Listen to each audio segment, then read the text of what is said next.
Ouça agora o bate-papo do Projeto Mayhem, do site projetomayhem.com.br.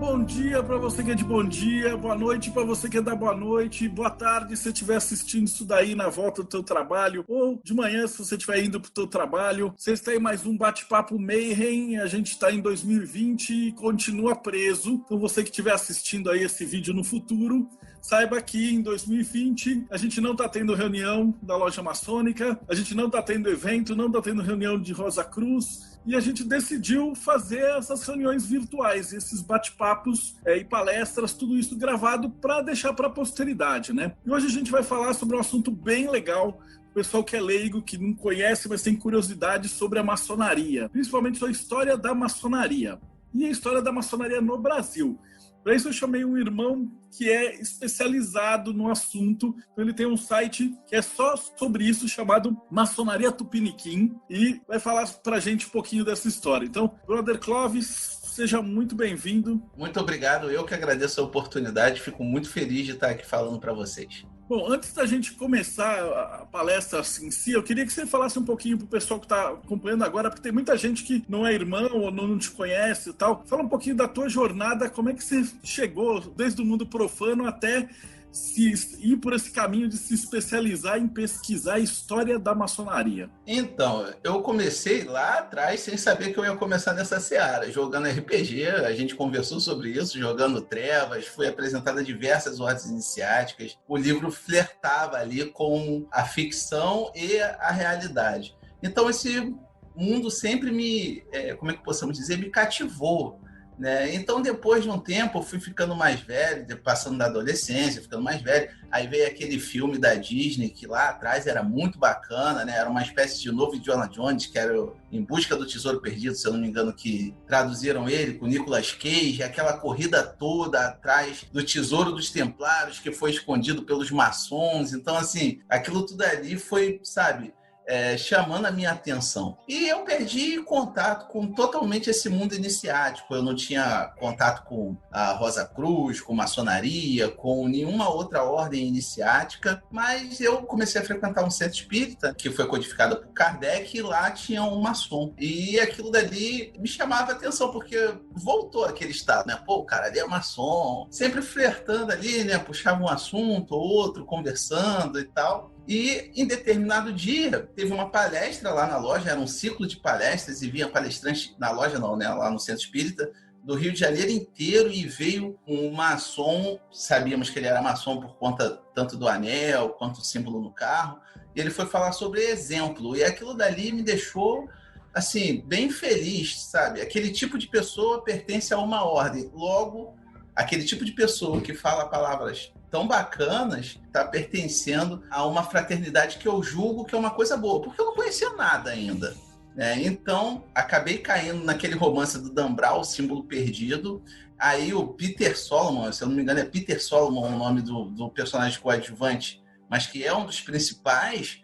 Pô, você olha aquele cara lá, ele é o senso de moralidade, né? Que é um exemplo de maçom quase que perfeito, beirando a perfeição.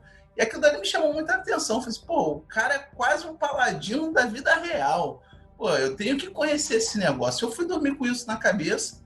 Na época eu já era casado, falei com a minha esposa, pô, esse negócio de maçonaria é muito legal mesmo, hein, cara? Os caras lá, pô, fazem tudo que eu acredito, né? Porque o romance vem de tudo aquilo dali e tu fica maravilhado, extasiado, né? Com um paladino da vida real. Pô, tu fala, sempre quis ser um personagem fantástico, sempre quis ser um paladino, aí você vê que existe uma fraternidade que prega uma moralidade que, pô, te leva a um status de benfeitor, de fazer aquilo dali. Não que seja assim realmente, tá, gente? Tô falando da empolgação do jovem Clovis, de 24, 25 anos, lá atrás. Eu falei com a minha esposa, ó, eu vou entrar nesse negócio de maçonaria. Ela falou assim, como assim tu vai entrar? Eu falei assim, eu vou entrar nesse negócio de maçonaria, escreve aí o que eu tô te falando, eu vou entrar. Aí eu pensando assim, pô, o cara lá, que é o meu padrinho, já não ia mais no centro espírita, eu já não encontrava com ele mais.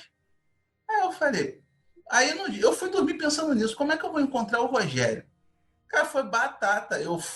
Peguei o ônibus no dia seguinte para ir para a autoescola, eu peguei o ônibus com o cara. Eu falei, ô Rogério, tudo bem? Tudo. Pô, cara, eu li uns negócios sobre maçonaria. Aí ele, pô, tu gosta mesmo? Eu sempre olhei para você, Clóvis. Eu falei assim, pô, show de bola. Mas foi assim, sabe aquele negócio de verdadeira vontade? Acho que naquele dia ali foi, ó, eu falei com a minha esposa, ó, eu vou ser esse negócio de maçom aí. Daí eu falei, porra, tem que encontrar com o cara. Eu peguei o ônibus no dia seguinte com o cara. Aí, conversando comigo, foi-se alguns meses, passei por todo um processo de sindicância e iniciei na maçonaria. E cheguei lá, assim, tive mestres fantásticos, assim, que me ensinaram muita coisa, mas carecia de algo que eu sempre gostei muito, que é a história, né? Porque o maçom, ele é muito fantástico e até demais. Ele acredita, né, assim, pô, em algumas coisas, assim, tipo, pô, que o Quênio tinha que ficar desmistificando, olha o nome do livro do cara, né? Desmistificando a maçonaria. Daí, tipo, pô, saía lá, Obama era maçom, o Quênio provava que o cara não era, mas mesmo assim, se eu mostrava o cara, não é. Aí o cara falava para você assim, o outro maçom, não, ele tá fingindo que não é, mas é sim, entendeu? Aí carecia muito disso. E daí, cara, nas lojas maçônicas, tu tava numa palestra, a primeira que me deu um estalo assim, eu falei, cara, eu tenho que fazer alguma coisa. Foi quando um irmão foi falar sobre o cargo do hospitaleiro, né? Ele falou assim, não, São João de Jerusalém é o verdadeiro São João da maçonaria. Por quê? Ele funda os cavaleiros hospitalários. Eu falei, porra, peraí. O cara, o São João de Jerusalém, que é o Esmola, é da Ilha do Chipre do ano de 600. A Ordem dos Cavaleiros Hospitalários foi fundada quase 600 anos depois. Como é que de acho esse cara fundou a Ordem dos Hospitalários, gente? Pelo amor de Deus. E eu comecei a ver que o pessoal fantasiava demais, não trabalhava com história, só que reza aquele chavão, né? Como tem muito militar aqui no Rio de Janeiro, né? Aí falavam assim, pato novo não mergulha fundo, alguma coisa assim. Ou então, fica quieta aí, aprendiz. Depois, fica quieta aí, companheiro. E aquilo dali foi me enfesando. E quando eu saí a mestre, em 12 de novembro de 2014, no dia 14 eu fiz uma maçonaria Tupiniquim. Eu falei assim, agora eu vou começar a falar o que esses caras não querem ouvir, que é a história de verdade. Agora eu vou começar a falar a história de verdade. E a primeira coisa que eu publico é Tiradentes não é maçom. Aí pronto, o pessoal ficou ensandecido. Aí desde então eu vim nessa seara. Depois de um tempo já com o Maçonaria Tupiniquim, que aí eu me descobri, eu sou securitário de profissão, mas eu me descobri como amante da história e eu comecei a produzir artigos. Alguns eu tenho um artigo científico publicado, outros artigos fletam com a ciência, né? Porque eu não utilizei todos os métodos científicos, mas sempre pautado na razão, na história, na historiografia, nas fontes primárias, para poder chegar a um resultado. Com isso, o blog Maçonaria Tupiniquim, ele acabou parindo o livro Maçonaria Tupiniquim, que aí eu acho que o Marcelo até tem, eu enviei para o Marcelo lá em 2017, quando eu lancei. Eu falei, pô, gente, é agora. E despontou o projeto, né? Aí o pessoal conhecia, né, o Clóvis do Maçonaria Tupiniquim, e eu comecei a trabalhar nessa seara, e o blog foi tomando outras proporções. Aí, quando eu escrevi um texto sobre maçonaria, uma grande palhaçada, né, no primeiro dia aí bateu 25 mil acessos. Aí a gente já tinha ganhado uma grande proporção, porque acabou dando um byte esse título, né? Mas eu estava falando sobre os palhaços na maçonaria. Aí o pessoal entrava achando que eu ia malhar a maçonaria, eu estava falando da arte palhacesca, né? De palhaçaria, né? Falei sobre os Shriners, o Wicca Internacional e várias outras coisas. Então, a gente vem caminhando nesse sentido aí. Ano passado, eu cheguei a fazer um curso de editor de livros, né, lá na Casa Educação, aí em São Paulo, e me formei em edição de livros e, para experimentar, eu também lancei um romance curto, né, uma novela, né, uma novelete, como o pessoal chama, para eu poder testar essas habilidades de editor de livro, e eu acabei também lançando, né, A Feiticeira do Arco, o Assassinato do Mestre Maçom, que é uma ficção que se passa também acerca da maçonaria no início do século XX aqui no Rio de Janeiro. E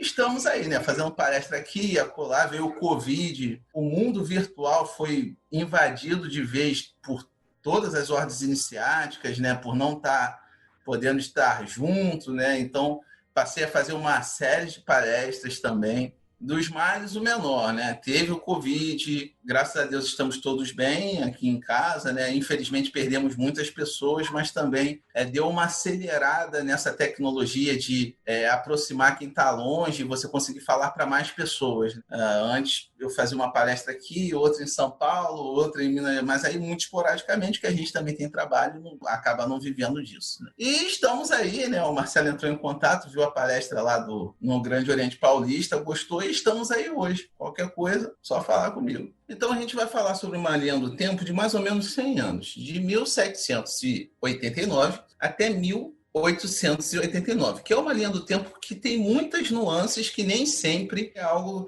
que está tão claro, né? É um pouco embaçado. Então, vamos começar com o preâmbulo, falando um pouquinho de um texto do Dário Veloso, né?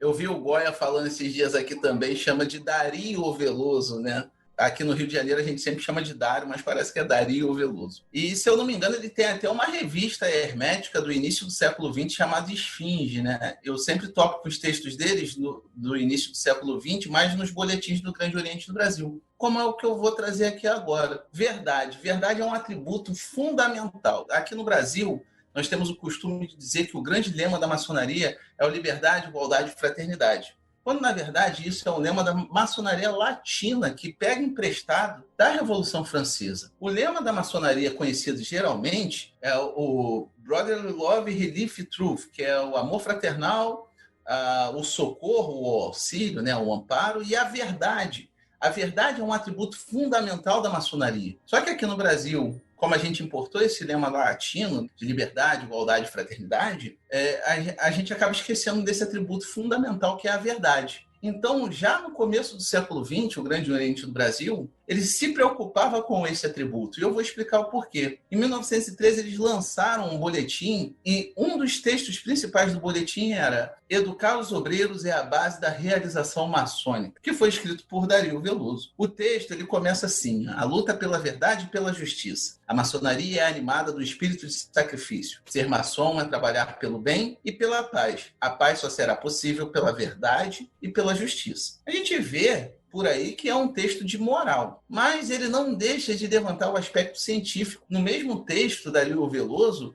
ele traz à tona que lojas que têm seu edifício próprio devem fundar escolas para as pessoas, não para os maçons, para a população. Lojas que tinham edifícios próprios eram incentivadas a fundar escolas que, lembrem, gente, no começo do século XX, escola não era para todo mundo, tá? Algumas pessoas estudavam, a maioria pagavam para estudar. Poucas eram as escolas gratuitas. Então, a maçonaria, né, as lojas maçônicas, elas eram incentivadas a patrocinar colégios. Para quem? Para a população mais carente, para estudar à noite, ou seja, era o operário que queria aprender a ler. E, detalhe, tá? O sexismo, né, o machismo ainda nesse começo do século aí era gigante. E as lojas maçônicas eram incentivadas a abrir escolas para as mulheres também. Tanto é que essas escolas, que eram noturnas, eram para os operários, mas ainda assim você tinha as escolas dominicais que eram destinadas às cunhadas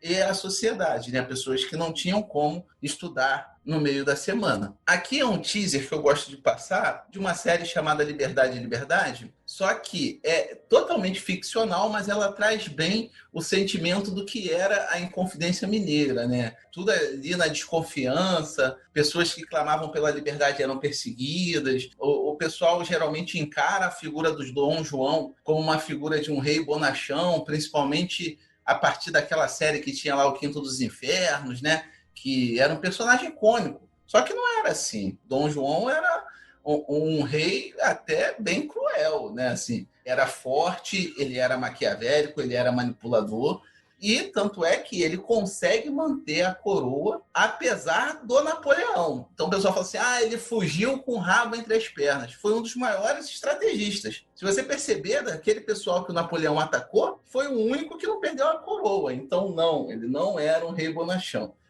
Clóvis, mas na Inconfidência Mineira ele ainda não era rei, era Dona Maria, ele já era regente, porque a Dona Maria já estava despirocando, né? Então, para a gente entender um pouquinho sobre a Inconfidência Mineira, que é o primeiro movimento que nós vamos falar aqui acerca da real influência da maçonaria, nós vamos ver o que é a Inconfidência Mineira, que também foi chamada de Conjuração Mineira. Foi uma conspiração de uma pequena elite de Vila Rica. Então, tem que levar em consideração que é uma pequena elite, não era uma revolta dos alfaiates, não era uma revolta da chibata, não era uma população mais carente que estava revoltosa, era uma elite que estava revoltosa. Ocorrida em 1789 contra o domínio português. Desse grupo fizeram parte intelectuais, religiosos, militares e fazendeiros, dentre os quais estava o alferes Joaquim José da Silva Xavier, sempre lembrado como principal líder do movimento. Então, por que é interessante falar que era uma pequena elite? Porque eram pessoas que tinham contato com a Europa, eram pessoas que estavam em contato com movimentos como o iluminismo. Então, o sujeito, geralmente aqui, que era fidalgo e vivia aqui no Brasil, ele ia fazer faculdade lá em Portugal, que já tinha faculdade de Coimbra, né? Já tinham universidades na Europa. Então, eles iam estudar lá e encontravam ideias como o iluminista. E o que estava acontecendo no mundo? Isso daí é interessante falar também. Nenhum movimento social acontece sozinho, né? Outras coisas estavam acontecendo no mundo. E a gente já vai falar sobre isso. Mas para falar sobre essa revolta, por que eles estavam revoltados? O principal motivo da Inconfidência era a questão da derrama. E o que era a derrama? A derrama era quando você ia acumulando impostos e a coroa lançava a mão de todos esses impostos de uma vez só. Ou seja, você tinha que pagar um determinado valor todo ano. Você não pagava, a coroa ia deixando. Você acumulava aquele valor, ela lançava a mão de uma vez só. E o imposto nessa época era o quinto, né? Tanto aí que saiu aquela expressão, o quinto dos infernos, que era o quê? Um quinto mesmo, era 20% daquilo dali. Eles estavam bem naquela época e não sabiam, né? Hoje um cara ganha um pouquinho a mais, já paga 27,5%. E eles daí reclamando pra caramba, né? Então, nessa época, ia extraindo o ouro, ia extraindo diamante, ia extraindo metais preciosos, e simplesmente não pagava o que era da coroa. Chegava no momento, 10 anos depois, a coroa lançava a mão daquilo e com isso o sujeito podia perder tudo, inclusive as terras dele, se ele não tivesse o dinheiro suficiente para pagar todas as posses dele, e aquilo foi revoltando quem? Quem tinha esse dinheiro. E quem eram esse dinheiro? Os mineiros, mas de mineração, né? E qual é o cenário mundial? Como eu falei, nada acontece sozinho. Nós tínhamos a independência dos Estados Unidos em 1776, que foi extremamente importante para esse movimento em Minas Gerais. Parece que não, mas eu vou explicar para vocês o porquê. E as ideias iluministas na França estavam eclodindo na Europa inteira. Inclusive, tinha estourado naquele mesmo ano a Revolução Francesa. Então, olha só. Independência dos Estados Unidos, Revolução Francesa, ideais iluministas por toda a Europa. E quem estava em contato com isso? Essa pequena elite. Por quê? Eles tinham acesso aos ideais de independência dos Estados Unidos. Eles tinham acesso às ideias iluministas na Europa porque eles estudavam na Europa. Então é muito importante salientar isso. E quem impulsionou o movimento? Um jovem chamado José Joaquim Maia, que foi mais conhecido pelo pseudônimo de Vendeck. Quem era Vendeck? Vendeck era um estudante, né, de Coimbra, que junto com José Álvares Maciel e Domingos Vidal, que eram duas pessoas que vieram para a Inconfidência Mineira, eles estudavam em Portugal, mas o Vendeck tinha trânsito direto com Thomas Jefferson. Né? O Vendeck ele trocava correspondências com Thomas Jefferson. Thomas Jefferson, um dos pais da independência americana, trocava cartas com um jovem brasileirinho chamado Vendeck. Então, esse rapaz, né, esse rapazola que era jovem, ele escreveu certa vez em uma das cartas a Thomas Jefferson que era impossível viver sob o jugo português depois de vossa independência. E o Thomas Jefferson respondia a ele. Tanto é que ele teve uma audiência com o Thomas Jefferson, que acabou dando em nada. Que o Thomas Jefferson falou, se por um acaso vocês conseguirem a independência, nós apoiamos o movimento de vocês, a independência de vocês. Tanto é que bem mais tarde, né, quando o Brasil se torna independente de Portugal, um dos primeiros países a reconhecer a independência do Brasil é os Estados Unidos. Não se esqueçam disso. E o Vendeck, Domingos Vidal e José Álvares Maciel eles vão decidir voltar ao Brasil para poder fazer uma revolta, para transformar o Brasil em um país livre do jugo português. Só que o Vendeque acaba morrendo em 1788. Ele não volta para o Brasil. Só quem volta são seus dois amigos, Domingos Vidal e José Álvares Maciel. E logo que eles voltam, eles são atraídos por quem? Pelos conjurados, gente. Olha, tem aquele pessoalzinho ali que quer se libertar do jugo português. Então é para eles que nós vamos ver, né? Nessa série lá que passou Liberdade em Liberdade, aparece até o Tiradentes encontrando com o Vendeque, o que é totalmente irreal, porque o Vendeque ele morre antes de voltar para o Brasil. Mas José Álvares Maciel e Domingos Vidal chegam a dar uma cópia da Declaração de Independência para o Tiradentes. E o pessoal falava com o Tiradentes, cara, para de ficar falando isso daí, porque Tiradentes, ele não era o principal líder do movimento. O pessoal encara ele como o principal líder do movimento. Mas que ele era entusiasta, ele era. Ele ficava cantando aos quatro ventos sobre a independência dos Estados Unidos. E o pessoal até alertava ele, ó, cara, para com isso que vai dar ruim para você. Então ele ficou muito visado, mas é o que quase todo mundo diz, é um bode expiatório. Dentre esses conjurados, tem uma lista gigante, que é Domingos de Abreu e Vieira, os padres José da Silva e Oliveira Rolim, Manuel Rodrigues da Costa e Carlos Corrêa de Toledo e Melo, os cônegos Luiz Vieira da Silva, os poetas Cláudio Manuel da Costa e Inácio José de Alvarenga. Então você tinha poeta, padre, militar, todo mundo. E, principalmente, o alferes Joaquim José da Silva Xavier, que é o nosso Tiradentes. Sendo que um desses conjurados traiu o movimento. Era inconfidência, né? Porque alguém foi um inconfidente, a gente não liga o nome. A situação, José Silvério, ele trai o movimento em troca de quê? Do perdão da dívida dele. Gente, você conspirar contra a coroa era um crime de lesa majestade, que era punido com a morte. Quem desse pessoal aí morreu? O mais fudido, coitado, que era o Joaquim José da Silva Xavier, que era o Tiradentes. Foi o único que foi condenado à morte. E fizeram de tudo para apagar a imagem dele, né? Então, por exemplo, a pintura que a gente tem da imagem do Tiradentes não é Tiradentes. Alguém idealizou aquilo dali a partir do Brasil República, porque precisava de heróis brasileiros. Mas a imagem de Tiradentes foi apagada. E se vocês perceberem, ninguém aí sofreu o crime de lesa majestade, porque até mesmo duque, príncipe, se vocês olharem o livro que penalizava a lesa majestade, que era o livro das ordenações filipinas, independente do título, você perdia a cabeça. Era a morte. Então, assim, era uma conspiração de elite e só quem se lascou no final das contas foi o pobre. E, Clóvis, o pessoal diz que maçonaria estava envolvida com isso daí. O que você diz para mim, né? Há um tempo atrás, não sei se o Marcelo chegou a pegar, rolou nos grupos de WhatsApp, principalmente das lojas, que uma pessoa que era a médica da esposa do Juscelino Kubitschek falou que a expressão uai era dos maçons na época da Inconfidência Mineira, porque aí você batia na porta, o cara respondia, o cara era americano, respondia uai. E é totalmente irreal, sem nexo, sem pé nem cabeça. Mas vamos lá ver. Dessa turma aí, que eram maçons, José Álvares Maciel, Luiz Vieira da Silva e Domingos Vidal. E Tiradentes? Segundo Tenório de Albuquerque, Tiradentes ingressou na maçonaria através de José Álvares Maciel. Sendo que Tenório de Albuquerque, gente, ele é um historiador, de verdade, ele é formado em história, mas ele é conhecido por ser um dos caras que mais dissemina pataquada na história do Brasil.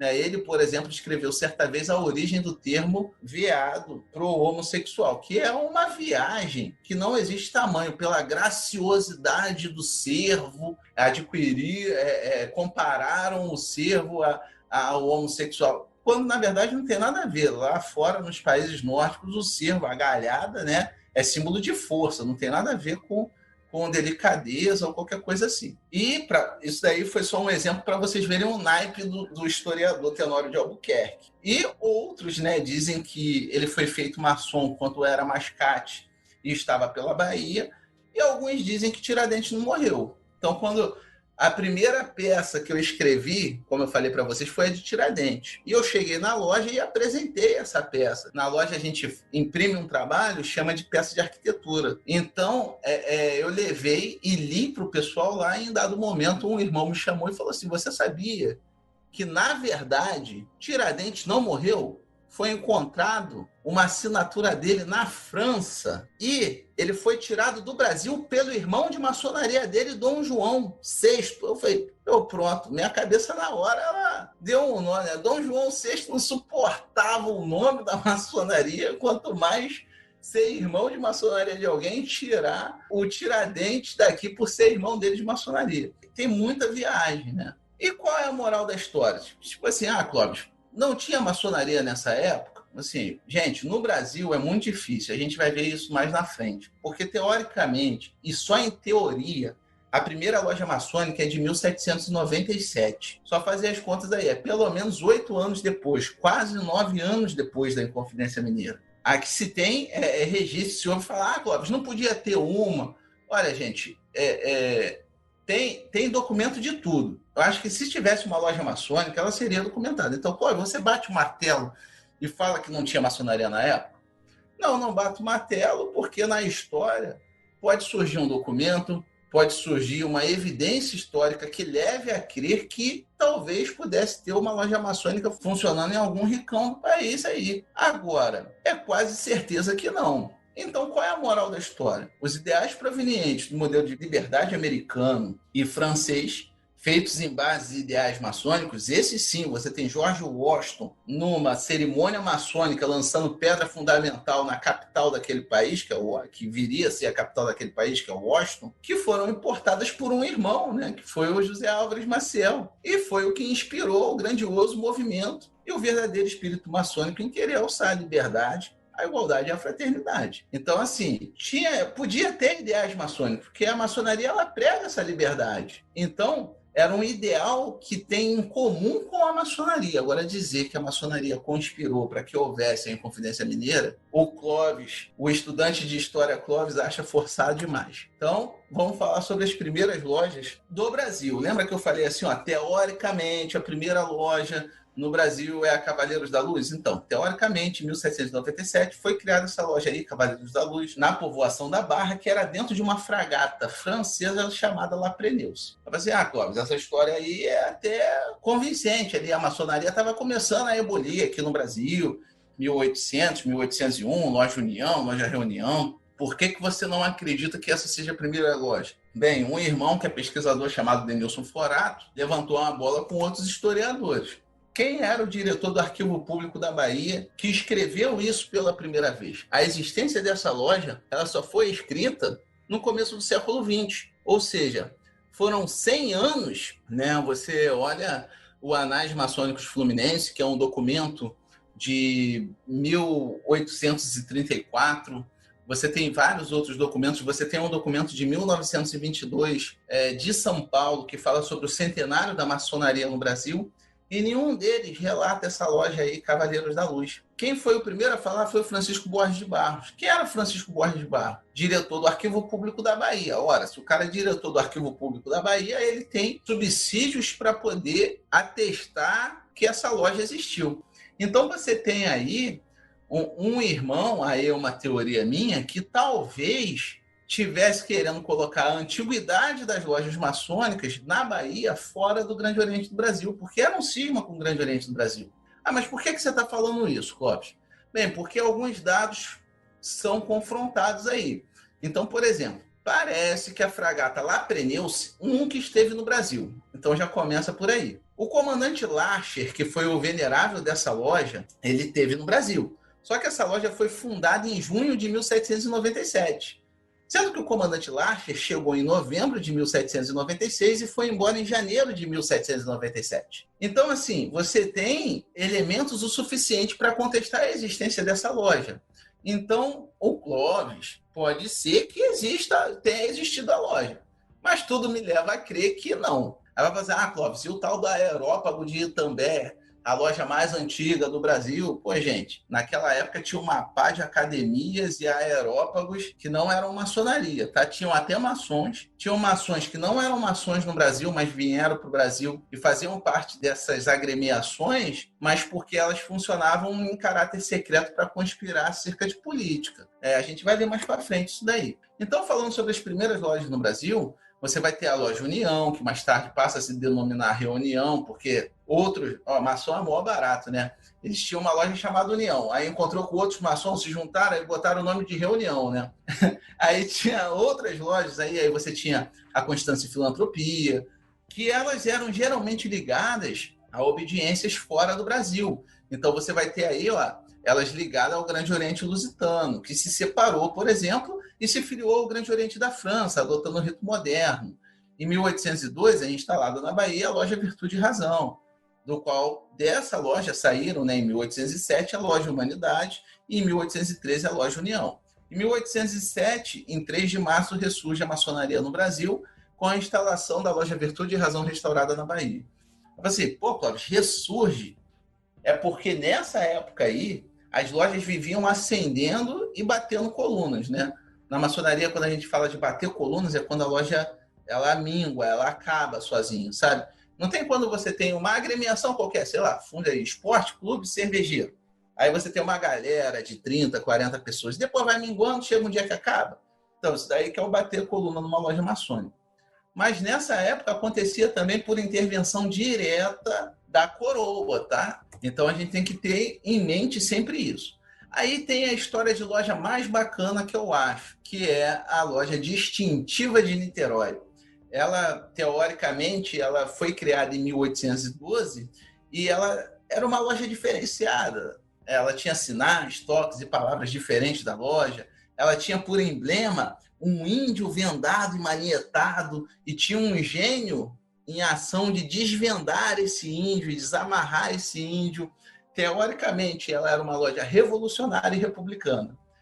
A história conta que, denunciada, ela foi dissolvida, tendo suas alfaias e arquivos lançados na altura da Ilha dos Ratos. Para quem já veio no Rio de Janeiro e conhece, né, ali os pontos turísticos do Rio de Janeiro, você olha ali no centro, na Praça 15, uma ilhazinha muito bonita que tem um castelo em pedra-sabão, né, maravilhoso, onde aconteceu o último baile do Império, que nós conhecemos como Ilha Fiscal. Aquela dali era a Ilha dos Ratos, né? Depois é que passa a se denominar Ilha Fiscal. Então, teoricamente, essa loja foi denunciada e lá na altura dessa ilha foi jogadas as alfaias, os paramentos e os arquivos. Você, Cláudio, por que você acha que essa loja existiu? Você está colocando em xeque lá, Cavaleiro da Luz? Eu olho pela quantidade de documentos que existem acerca dessa loja. Então, por exemplo, essa loja ela é descrita onde?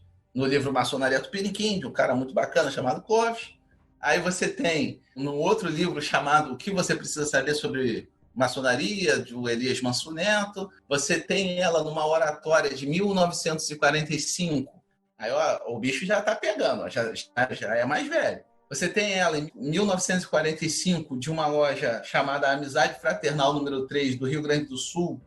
É uma oratória que eu comprei num sebo, foi de um irmão chamado Oswaldo Eifler. E você tem nos anais do Grande Oriente do Brasil, em 1922, dada a comemoração do centenário da maçonaria. Então, assim, ela pode não ter existido, mas tem muita coisinha sobre ela em vários documentos antigos diferentes. Então, deixa ela aí, porque mesmo que não tenha existido, venhamos e convenhamos. É legal pra caramba ter uma loja com emblema que é um índio sendo desvendado, desmanietado por um gênio, né? Acho do caramba. Em 1813 é fundado o primeiro Grande Oriente com as lojas Virtude e Razão, Humanidade e União, que adormeceu devido à desastrosa Revolução de 1817. O Quênio sugere, né, que essa obediência, que tinha o nome de governo central, é de 1809. Então, como a gente tem essa divergência de data, eu deixo as duas, 1813 e 1809. Você, você está falando de linha do tempo pra caramba. Gente, infelizmente, história é assim. Se você não falar de linha do tempo, daqui a pouco você está lá no começo do século XX e você estava falando do negócio aqui e a gente vai se perder e não vai conseguir falar de nada. Em 1815, na residência do Dr. João José de Varria, é instalada a famosa loja Comércio e Arte, que é conhecida hoje em dia como a Primaz do Brasil, né? Funciona aí até hoje, né? Lá no... Não sei se ainda funciona no Palácio do Lavradio, mas funciona até os dias de hoje. Logo depois ela adormece, mais ou menos em 1817. Em 1816 existia em Recife uma grande loja provincial reunindo as lojas Pernambuco do Oriente, Pernambuco do Ocidente, Restauração e Patriotismo e Guatimozim. Aí aqui nós vamos falar sobre a criação do Grande Oriente do Brasil, antes de falar sobre as tretas que acabaram com as lojas antes da criação do Grande Oriente do Brasil. Porque isso vai ser necessário para a gente falar sobre todo o movimento que aconteceu no Nordeste brasileiro, foi chamado de Confederação do Equador e Revolução de Pernambuco, que é uma história muito bacana. Daí, em 1822, para ser mais precisamente 17 de junho, a loja Comércio e Arte ela vai se dividir em 3, formando além dela mais 2 lojas, a União e Tranquilidade, Esperança de Niterói, formando assim o Grande Oriente do Brasil. É interessante explicar para todo mundo o quê? Que quando você funda uma obediência maçônica, ela precisa ter regularidade de origem. E o que é a tal da regularidade de origem? Ela tem que ser fundada por maçons regulares. Então você tem uma série de maçons que tem uma linhagem de maçons que vão fundar uma loja que ela pode ser até o tal que o pessoal chama de loja selvagem, né? Ela não é ligada a nenhuma obediência. Mas foram pessoas que foram iniciadas regularmente, têm uma linhagem maçônica, tem o que a gente chama de tradição, e elas vão fundar uma loja. Elas provavelmente, devido à linhagem delas, elas vão conseguir se ligar a uma obediência maçônica. No caso, pode ser Grande Oriente. Nessa época aí, era o Grande Oriente de Portugal. Então, a Comércio e Artes, ela se ligou ao Grande Oriente de Portugal e depois ela vai se dividir em mais 3, que aí, no caso, é da regularidade de origem. Ela ficou muito grande, se dividiu em 3 lojas e elas mesmas fundaram um Grande Oriente. Aí é só começar a pedir reconhecimento que as outras obediências maçônicas vão reconhecendo. Tipo assim, Clóvis, não dá para eu, na minha casa, achar um ritual da internet e montar minha loja maçônica? Cara, faz o que tu queres, só não vai conseguir reconhecimento de ninguém. Vai juntar teus amigos aí, vai ser um clube, só que não vai ser reconhecido como maçonaria. Mas se essa é a tua vontade, vai lá, seja feliz. Mas tem outros caminhos que dá para você ser maçom regular. E aí, no caso, nós vamos chegar à conclusão do Dia do Maçom. Né? Até quem não é maçom aqui deve se perguntar, Clóvis, eu vejo lá que tem um Dia do Maçom. Meu avô é maçom, dia 20 de agosto, aqui na Câmara da cidade, ou na Câmara de Vereadores de uma cidade, ou na Câmara Legislativa. Depende do quanto a maçonaria é enganjada com o poder público em determinado local. Mas, geralmente, tem várias sessões solenes em ambientes políticos, né? Como Câmara de Vereadores, Câmara de Deputados e etc. Por que se comemora no dia 20 de agosto? Gente, isso daí dá tanto pano para manga que, para poder eu explicar para os maçons, é difícil. Então, eu vou tentar explicar para vocês aqui de forma rápida. Dia 20 de agosto, teoricamente, foi o dia que declararam a independência dentro de uma sessão maçônica com as lojas Comércio e Artes, União e Tranquilidade, Esperança de Niterói, que foi presidido nada mais, nada menos que Gonçalves Ledo. Gonçalves Ledo, no dia 20 de agosto de 1822, decretou, está declarada a independência no Brasil. Agora a gente vai passar uma carta para o imperador e ele vai decretar a independência. Isso daí é o que os maçons gostam de falar, a gente gosta de falar. É bonito, né? A gente dizer, olha só, nós declaramos a independência. Mas não é assim, não é assim. E Castellani, ele mata essa questão muito fácil. Por que o pessoal acreditava que era 20 de agosto? Porque na maçonaria a gente tem um calendário diferenciado, que é um calendário maçônico. Então, o que dizia lá nessa fatídica sessão que declararam a independência? Assinada ao 20º dia do 6º mês do ano de 5.822 da verdadeira luz. O pessoal, o ano maçônico, ele começa em março, né? Dia 1º de março, põe 6 meses, agosto, 20 de agosto, show de bola, a gente declarou a independência antes do Brasil declarar a independência. Só que o Castellani falou, não é assim não, porque aqui, no mesmo livro de ouro do Grande Oriente do Brasil, está falando que, conhecidamente, sabemos que foi fundado 17 de junho. E se foi 17 de junho, aqui está dizendo que é o 28º dia do 3º mês do ano de 5.822 da verdadeira luz. Se essa for a data, como está dizendo aqui que o ano começa dia 21 de março e não no dia 1º de março. Então, eu vou dizer, Clóvis, esse negócio de calendário maçônico é mó doideira mesmo. Gente, é mó doideira. Na Inglaterra, James Anderson, lá, que o Mingard chegou a falar aqui sobre a contagem do calendário, ele pega a contagem do Usher, soma 4.000 anos, arredonda para 4.000, né? Se eu não me engano, a contagem do Usher é 4.004, ele vai lá, arredonda para 4.000, não coloca mês nenhum a mais, mês nenhum a menos. Só que na França, o pessoal entrou numa viagem Cara, vamos colocar tipo os judeus. Aí foi lá e enfiou em março. Aí uns outros maçons, tipo os Adoniramita, falou assim, vamos deixar mais judeu ainda, vamos botar dia 21, início do ano. E ninguém sabe, aí no Brasil a gente traz isso tudo para cá, ninguém sabe o que escolheu o quê. E se não fosse o Castellani a matar a questão comparando com a data de fundação, a gente não saberia. Então, Clóvis, que dia foi o raio da sessão do 20º dia do 6º mês do ano 5.822 da verdadeira luz? Gente, é muito fácil, é só a gente contar. Quer ver? Isso aí é um calendário de 1822, tá? Então, aqui, 20º dia do 6º mês. A gente já sabe que o mês é agosto. Só que o dia começa aqui, dia 21. Então, 1, 2, 3, 4, 5, 6, 7, 8, 9, 10, 11, 12, 13, 14, 15, 16, 17, 18, 19 e 20. 9 de setembro. Aí você fala, Clóvis, mas vocês declararam a independência 2 dias depois que a independência foi declarada? Qual é o sentido disso? Gente, nessa época não tinha o WhatsApp. Do Marcelo me mandar mensagem 8h38, Clóvis, já estamos online. Isso daqui não era assim. Ou a notícia corria por carta, ou a notícia corria a cavalo, ou a notícia corria, sabe, de diversas formas. Se vocês perceberem, daqui para São Paulo, do Rio para São Paulo, é uma serra, cara, que eles chamam aí de Serra das Araras. Não era no lombo do cavalo, não, era no lombo do burro. Era rápido.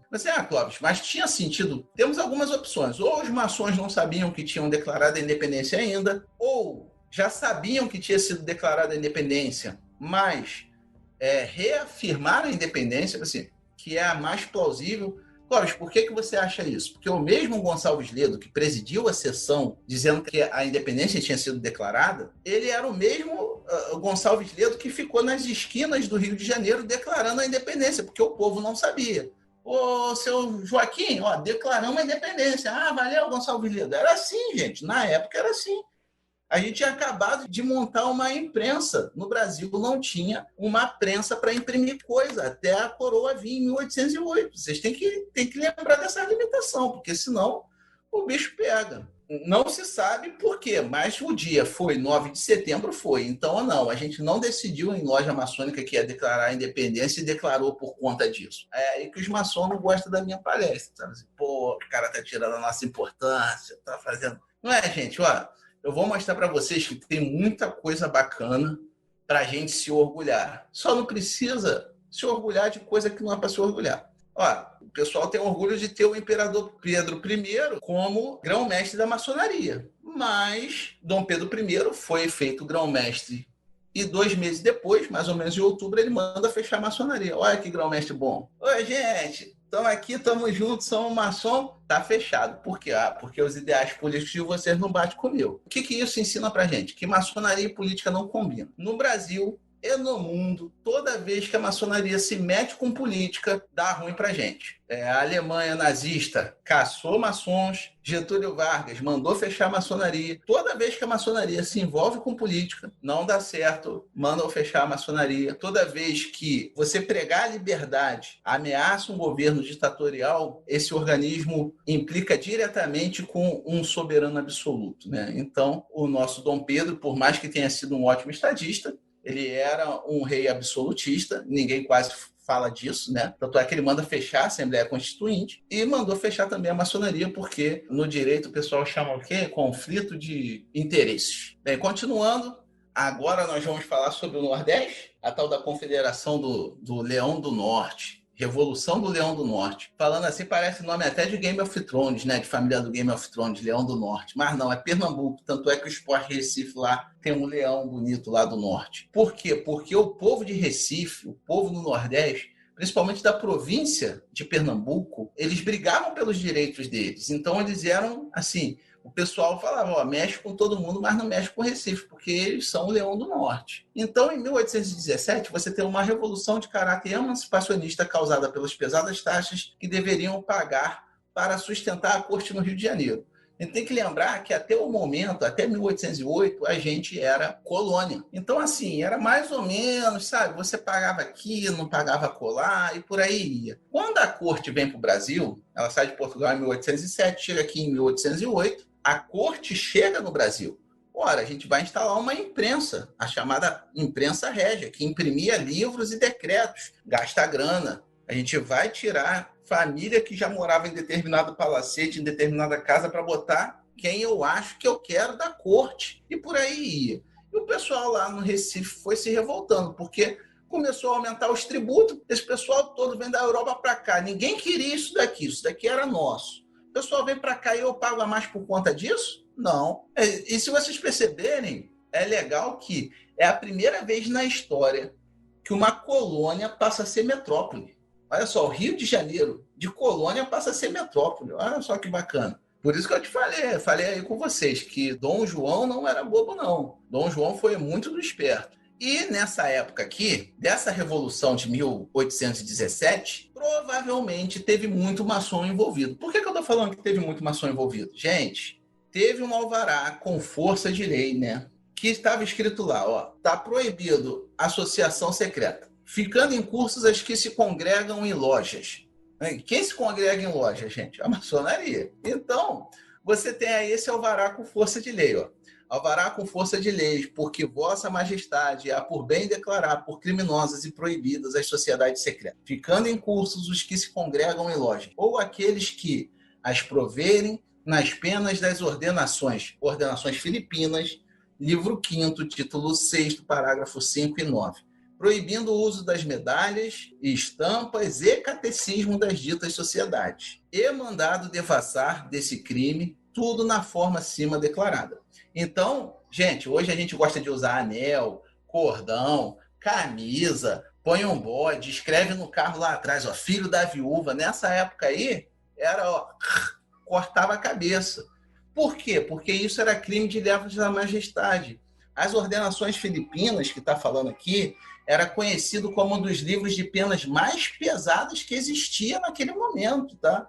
Então, por exemplo, o crime de lesa majestade estava escrito lá, morte com crueldade. Não era só morte, não, tá? Ó, tá condenado à morte, era morte com crueldade. Então, se desse mole com um ritualzinho, fala catecismo, mas quem nunca viu um ritual de 1834, por exemplo, ou da Comércio e Arte de 1831, lá na instrução está escrito lá, catecismo, que é um jogo de perguntas e respostas. Se você fosse pego com uma dessas coisas, anel, estampa, medalha ou catecismo, você era morto, simplesmente morto. Por quê? Porque o pessoal utilizava a loja maçônica para poder fazer as revoluções. Isso daí era normal. E você tinha também o Aerópago de Itambé, a Academia de Suassuna. Você tinha vários organismos que não eram só lojas maçônicas, mas que aproveitavam o caráter secreto, aproveitavam o caráter de não estar à vista do governo para, já que a gente está aqui, ninguém está vendo o que a gente está fazendo, vamos fazer um motim lá semana que vem. Tipo, nessas revoluções de Pernambuco tem um panfleto assim, mais vale 1000 mortes do que sofrer sob o jugo português, alguma coisa assim. E você tem aí o Frei Caneca, que foi importante tanto na Revolução de 1817 quanto da de 1825. Frei Caneca dizia uma frase que eu gosto muito, que fala assim, ó, quem bebe da minha caneca tem sede de liberdade. Olha como é que é bonito, chega a arrepiar, né? Olha só como é que o ignorante aqui é. Para mim, Frei Caneca, uns 15 anos atrás, era uma rua aqui no Rio de Janeiro. Tem uma rua Frei Caneca. Depois é que você vai saber a história das pessoas. Frei Caneca era maçom, iniciado na Academia de Suassuna. Ah, pô, você fala que o Aerópago de também não era loja maçônica, mas você chama a Academia de Suassuna assim. Sim, porque tem um livro contemporâneo a eles, de 1864, chamado Mártires Pernambucano, do qual um dos frades que foi iniciado com ele relata a iniciação dele junto com o Antônio Carlos de Andrada. Nós temos uma prova cabal de que ele foi iniciado na maçonaria. Então, a gente vai falar sobre a Confederação do Equador. Frei Caneca, ele era professor, ele estava envolvido com a Revolução de 1817, foi um dos cabeças da Revolução de 1825, mais conhecida como Confederação do Equador. Pernambuco, com a Confederação do Equador, que não era só Pernambuco, era Pernambuco, Alagoas e outros estados ali do Nordeste, eles vão fazer o quê? Eles vão fazer bandeira, eles vão ter hino, tudo isso encabeçado por quê? Porque os pernambucanos escolhem um governador para sua província, mas o imperador não aceita simplesmente aquilo dali e escolhe um governador para eles. Fala assim, vocês escolheram isso daí, eu estou me lixando para vocês, eu vou escolher o que eu quero. Esse era o naipe de Dom Pedro, e a gente tem que ser bem realista quanto a isso. Tá? Ele tem N qualidade como estadista, mas ele era absolutista. Então, a gente, para falar sobre a Confederação do Equador, ela foi um movimento político, revolucionário e emancipacionista, que ocorreu no Nordeste durante o período imperial em 1824. Começou com uma reação à Constituição outorgada por Dom Pedro no mesmo ano, que mantinha o Brasil a um governo centralizador e dava margem a uma grande submissão aos portugueses. Então, não era só essa escolha de governador também tinha essa Constituição outorgada pelo Dom Pedro, né? Porque, como eu falei, nós tivemos uma Constituinte, teve a Noite da Agonia, né, que foi devassada, os caras foram exilados do Brasil, né? Aí saiu uma pá de maçom também, Montezuma, Bonifácio, todo mundo vai ser exilado, né? Bonifácio foi exilado meio que água com açúcar, né? Vai lá para a ilha de Paquetá, aqueles negócios assim. Agora, Montezuma, o pessoal foi para fora do Brasil. O Gonçalves Ledo sai vestido de mulher no navio, né? Parece que vai para a Argentina. Então, assim, o negócio foi sério. Então, você tinha esse caráter absolutista de Dom Pedro. E o mais legal da Revolução, falando sobre a Confederação do Equador, é que o Frei Caneca finalmente foi preso, foi condenado a crime de lesa majestade e foi condenado à morte. E o mais legal, não tinha quem quisesse executar Frei Caneca, porque ele era professor nos colégios, né? Os colégios de Pernambuco, principalmente os religiosos, eram colégios que pregavam a liberdade. Olha só como é que é doido, né? Pernambuco, os colégios religiosos pregavam a liberdade, o pensamento crítico, e é totalmente contra o que era pregado pela igreja, mas é uma característica de Pernambuco. Então, lá ele ensinava, por exemplo, filosofia e álgebra. Ele era muito amado pelo povo local. Então, não tinha carrasco para executar o Frei Caneca, né? Ele foi condenado à forca e não tinha quem quisesse enforcar ele. Tanto é que determinaram que ele fosse fuzilado. Só que ficou aí, está aí até hoje em Frei Caneca. Porque Frei Caneca prova o que Alan Moore falou lá no V de Vingança. Ideias são a prova de bala. Fica aí a lembrança do tio Frei Caneca pra gente, junto com Alan Moore. Continuando, gente, lembra que eu falei para vocês sobre obediências maçônicas? Né? Quando a gente fala de maçonaria, você, Cláudio, o que é maçonaria? Você nem explicou o que era isso. Gente, teoricamente, maçonaria é uma palavra que não tem tradução, né? É uma palavra portuguesada. Maçonaria é referente à cantaria, de canteiro de obras, né? Tanto é que quando você fala masonry, você tem até manuais de alvenaria, de como faz cimento e etc., como você trabalha O Marcelo deve ter visto muito esse tipo de manual lá na faculdade dele de arquitetura, né? O pessoal fala mesmo. Na França, por exemplo, se você quer contratar um profissional que faz parede, é o maçom que você contrata, tá? Então, assim, no Brasil, essa palavra ela perde o sentido. A nossa ordem ou é descendente das guildas de construção ou é inspirada nas guildas de construção, porque tem essas duas linhas de raciocínio. Já a especulativa, que é o que a gente trata, nós somos inspirados nas guildas de construção, e aí a gente tem uma, né, que os nossos símbolos são baseados na moral e etc., e você vai ter pipocando uma porção de lugar que se chama de maçonaria, e inclusive diversas obediências. Né? Nessa época não existia uma regulação como tem hoje. Né? Hoje, como eu falei, se você pegar na internet um ritual, fizer seu grupinho lá, provavelmente você vai ser reconhecido por chongas. Mas nessa época você tinha uma série de lojas que não estavam ligadas a lugar nenhum, mas que tinham maçons que eram iniciados regularmente. E o que aconteceu? Lembra que eu falei ali atrás que a maçonaria brasileira ela foi fechada em 1822 pelo seu próprio grão-mestre, o imperador Pedro I, né, que era grão-mestre da maçonaria, e mandou fechar a maçonaria. Isso é para ser bem explicado, porque esses dias a gente fez estátua aí de Dom Pedro, de José Bonifácio, que denunciou o irmão de maçonaria só por ser maçom, e todo mundo assim, né? Mas é bom a gente relembrar essas coisas.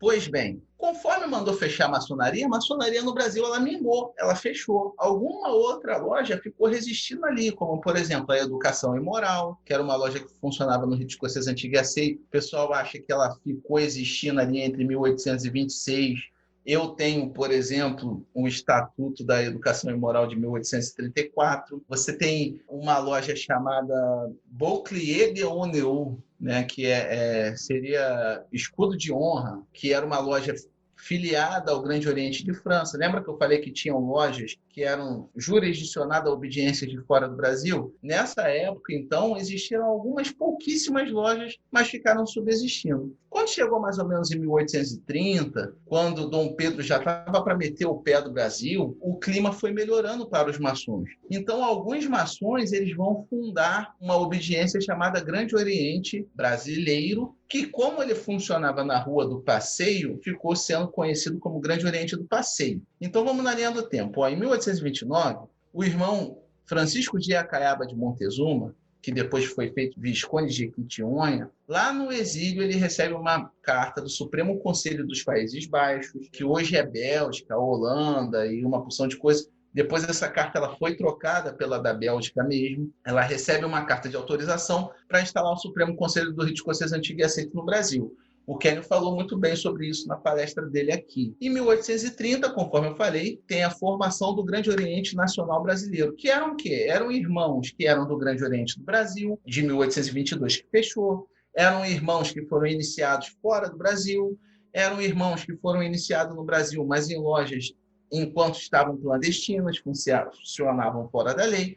Então, eles fundam o Grande Oriente Brasileiro. Em 1832, 13 de março, para ser mais exato, funda-se em São Paulo a loja Amizade, que foi na casa de um estudante chamado José Augusto Gomes de Menezes. Essa loja ela foi tão importante para o Grande Oriente Brasileiro, para o Grande Oriente do Passeio, que ela passa a funcionar em São Paulo como uma delegacia do Grande Oriente do Passeio. Só que nesse interim, em 1831, alguns irmãos do Grande Oriente do Brasil falaram assim: olha ali, os caras estão funcionando como o Grande Oriente do Passeio e não deu ruim para eles, não. Vamos voltar com o Grande Oriente do Brasil. Aí o José Bonifácio, que não era bobo nem nada, se aproximou e falou assim: eu não era grão-mestre antes de Dom Pedro, ele não mandou fechar a maçonaria, eu não, eu quero ser grão-mestre de novo. E foi. Então eles reabrem aí o Grande Oriente do Brasil em 1831.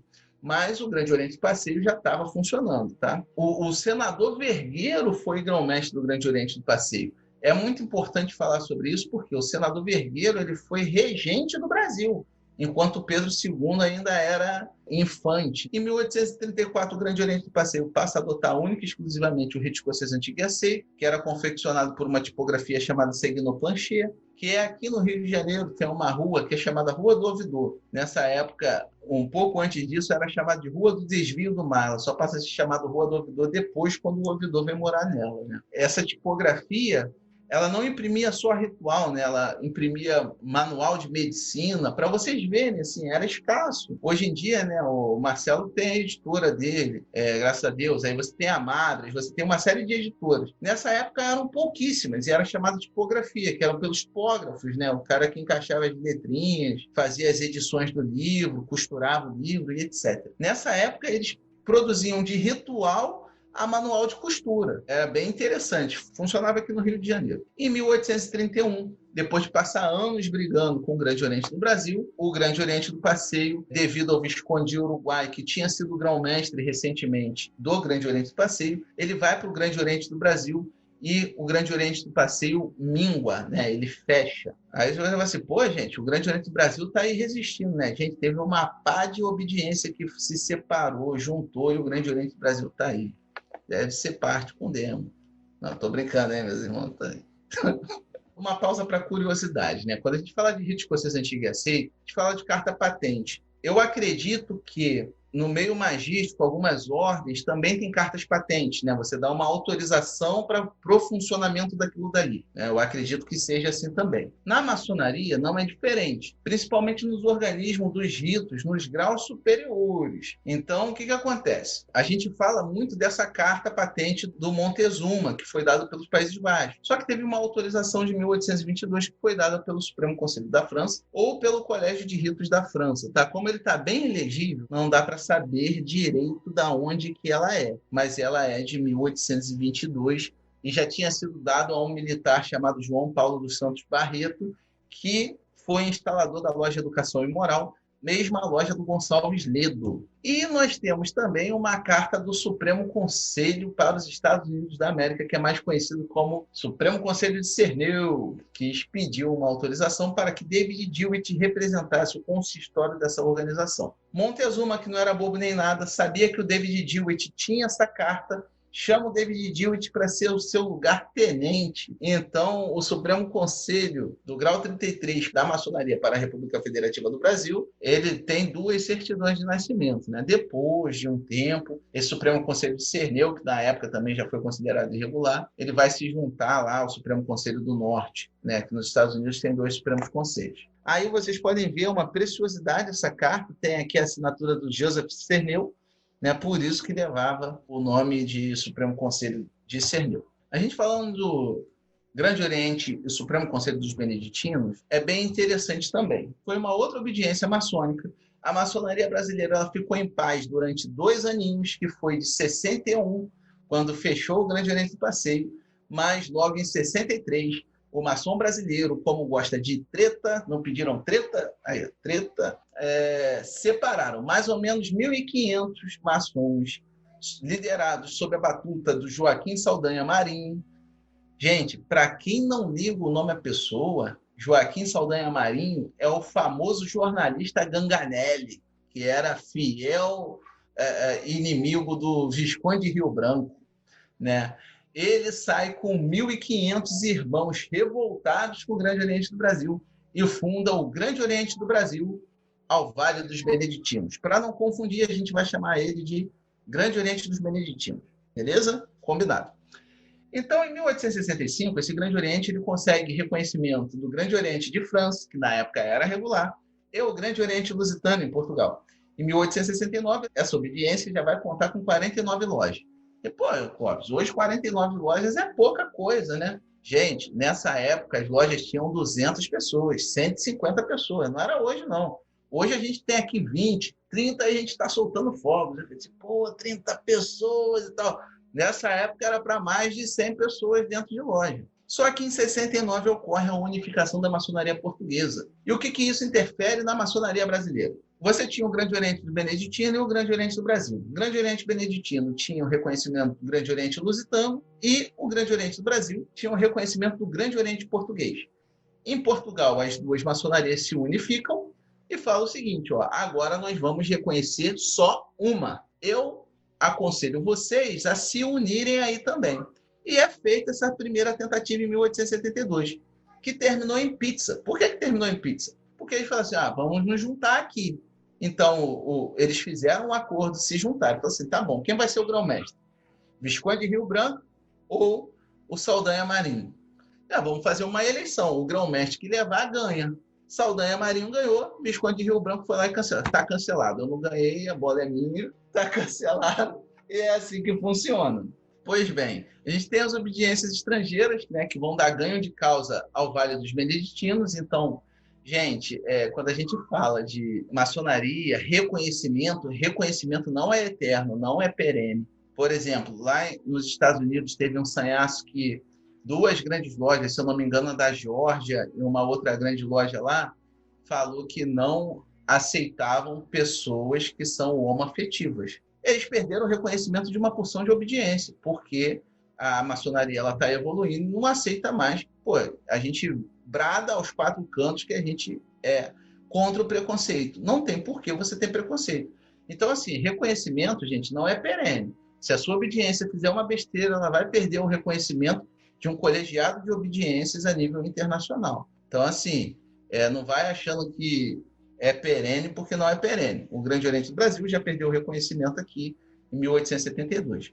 E só foi retornar quando, em 1883, Saldanha Marinho já estava velho, Visconde de Rio Branco já tinha morrido. O Saldanha Marinho ele vai para o Grande Oriente do Brasil com todas as suas lojas do Grande Oriente dos Beneditinos, recebe o título de grão-mestre de honra do Grande Oriente do Brasil. Aqui eu vou falar de um assunto bem interessante que talvez cause estranheza em algumas pessoas, que é o quê? A história de amor que quase não é contada entre os maçons e os protestantes e os batistas no Brasil. Você, Clóvis, os evangélicos gostavam dos maçons, gostava muito, não era pouco não. A gente vai entender por quê. Né? Conheceis a verdade e a verdade vos libertará. Quem disse isso foi Jesus Cristo. Então, em 1863, segundo o historiador Martin Dreyer, os maçons conseguiram que fosse aprovada a legalização do matrimônio dos não católicos. Agora, como é que ele sabe que eram os maçons? Porque isso está documentado. E o que isso tem de favor aos protestantes, aos evangélicos? Nessa época, quem cuidava de todos os registros civis era a Igreja Católica. A Igreja Católica estava junto com o Estado. Então, se você nascia, você tinha um registro da Igreja Católica. O batizado, o casamento, o óbito, tudo da Igreja Católica. Porque eles faziam todas as cerimônias. Era o batizado, o casamento, o funeral, era tudo com eles. Então, os maçons conseguindo a aprovação da legalização dos matrimônios dos não católicos, significava o quê? Que evangélicos, que protestantes poderiam casar sem ser na Igreja Católica, respeitando a fé deles. Então, você tem em 1864 os maçons obtendo autorização para que fosse publicada a imprensa evangélica. Isso daqui é de um reverendo chamado Simonton, que, se eu não me engano, é até da igreja presbiteriana nessa época, né? Então, eles conseguem veicular um veículo de informação, né?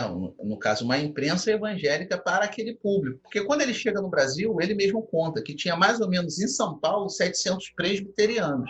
E o mais interessante é que ele conta em um dos seus relatos que eles tiveram que funcionar, eles alugaram auditórios, né? Isso está escrito no Handbook of Freemason. É o livro, né? É tipo uma enciclopédia da maçonaria, que é do Joan Snow. Lá tem um relato desse Simonton dizendo que eles se reuniram em auditórios maçônicos. Eu acredito que seja na sala da loja, nos templos mesmo. Então, assim, era bem normal. Lembra que eu falei com vocês assim que nada acontece sozinho na história? Você tem uma grande invasão de protestantes no Brasil a partir da Guerra de Secessão, em 1861 e 1865. Então, você tem uma imigração muito grande de americanos que vêm para o Brasil. E qual era a fé professada nos Estados Unidos? O protestantismo. Então, com essa vinda desse pessoal, quem acolhe essa galera, quem briga pela liberdade religiosa são os maçons. Então, assim, eles eram muito próximos da gente. E aí vem o pulo do gato. Em 1868, chega ao Brasil o Coronel Norris e sua família, que era um grupo de norte-americanos. Ele se estabelece numa cidade aí em São Paulo chamada Santa Bárbara do Oeste. O Coronel Norris, ele compra um apanhado de terra bem grande em Santa Bárbara do Oeste e funda a Fazenda Machadinho. Aí você tem aí Santa Bárbara do Oeste, tem a Americana, né? Tudo de colônias de americanos que vieram com o advento da Guerra de Secessão. E é interessante você falar isso porque a maioria era sunista, tá? Esse Coronel Norris aqui foi grão-mestre da Grande Loja do Alabama. Muitos deles fugiram por quê? Estavam com medo, porque quando acaba a Guerra de Secessão, em 1865, o Norte sai vitorioso e declara o quê? A abolição da escravidão.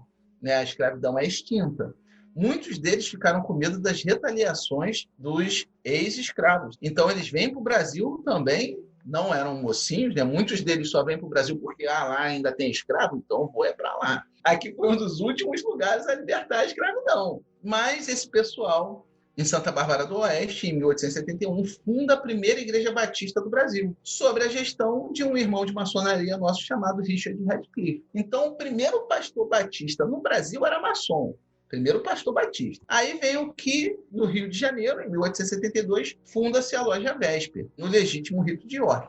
Quando eu falo Legítimo Rito de York, eu estou falando do craft americano, que é chamado de Rito de York no simbolismo. Que é aqui no Brasil que a gente determina muito o rito para os graus simbólicos. No Brasil, nos Estados Unidos, por exemplo, quando a gente fala de Scottish Rite, né, que é o rito escocês, a gente está falando do grau 4 ao 33, não está falando do 1 ao 3. E o rito de York também, mas convencionado que rito de York é o craft americano, o craft inglês tem vários rituais, né? Tem emulation, tem o Bristol, tem uma renca de ritual do craft inglês, mas essa loja ela foi fundada por americanos também, baseado na fé protestante. Em 1874, funda-se a Washington Lodge, por esses mesmos imigrantes de São Paulo que fundaram a primeira igreja batista.